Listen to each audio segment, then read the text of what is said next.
Welcome to I news. పశ్చిమ ఆసియాలో సాగుతున్న భీకర యుద్ధం ఇప్పుడు భారతీయ సామాన్యుడి జేబుకు చిల్లు పెడుతోంది.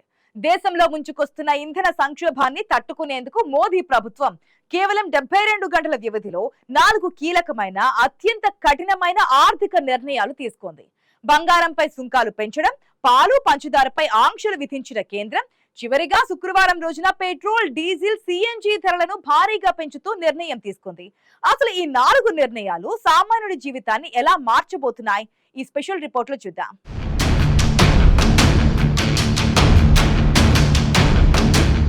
కేవలం 3 రోజులు 4 పెద్ద నిర్ణయాలు ఇప్పుడు దేశవ్యాప్తంగా సామాన్య మధ్యతరగతి ప్రజల్లో గుబులు రేపుతున్నాయి.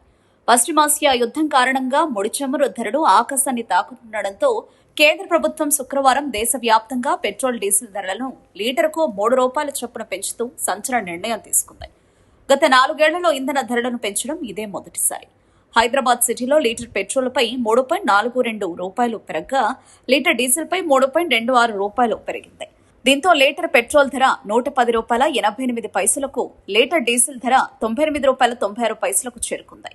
ఈ పెంపుతో ఢిల్లీలో లీటర్ పెట్రోల్ ధర ₹97.77 చేరగా ముంబైలో ₹106.68, కోల్కతాలో ₹108.74, చెన్నైలో ₹103.67గా నమోదైంది. దీనికి తోడు రవాణా రంగానికి కీలకమైన సిఎన్జి ధరను కూడా ₹2 పెంచడంతో ఆటోలు, బస్సుల ప్రయాణం భారం మరింత పెరగనుంది.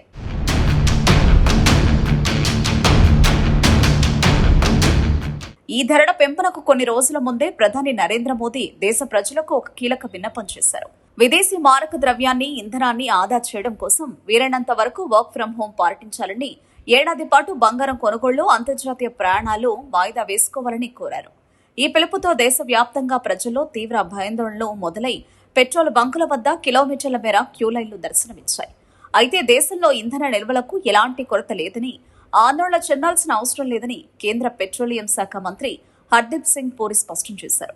ఇప్పటి వరకు ప్రభుత్వ రంగ చమురు సంస్థలు అంతర్జాతీయ మార్కెట్లో ఎక్కువ ధరకు ముడి చమురు కొనుగోలు చేస్తూ ఆ భారాన్ని ప్రజలపై వేయకుండా రోజుకు దాదాపు ₹1,600 కోట్ల నష్టాన్ని భరించాయని, కానీ పాత స్టాక్ అయిపోవడంతో ఇప్పుడు ధరలు పెంచక తప్పలేదని అధికారులు చెబుతున్నారు.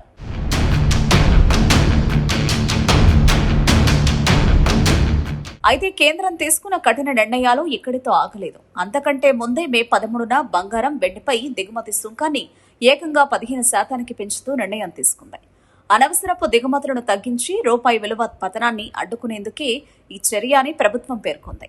ఆ మరుసటి రోజే అంటే మే 14న దేశీయ పాల దిగ్గజాలు అమూల్, మదర్ డైరీ తమ పాల ధరలను లీటరుకు ₹2 వరకు పెంచాయి. అమూల్ గోల్డ్ లీటర్ ధర ₹70 చేరుకోగా మదర్ డైరీ బఫెలో మిల్క్ ధర ఏకంగా ₹80 చేరుకుంది. అదే రోజున ఎల్నినో ప్రభావం, ఇరాన్ యుద్ధం కారణంగా దేశంలో చక్కెర నిల్వలు పడిపోకుండా చూసేందుకు సెప్టెంబర్ 30 వరకు చక్కెర ఎగుమతులపై కేంద్రం పూర్తి నిషేధం విధించింది.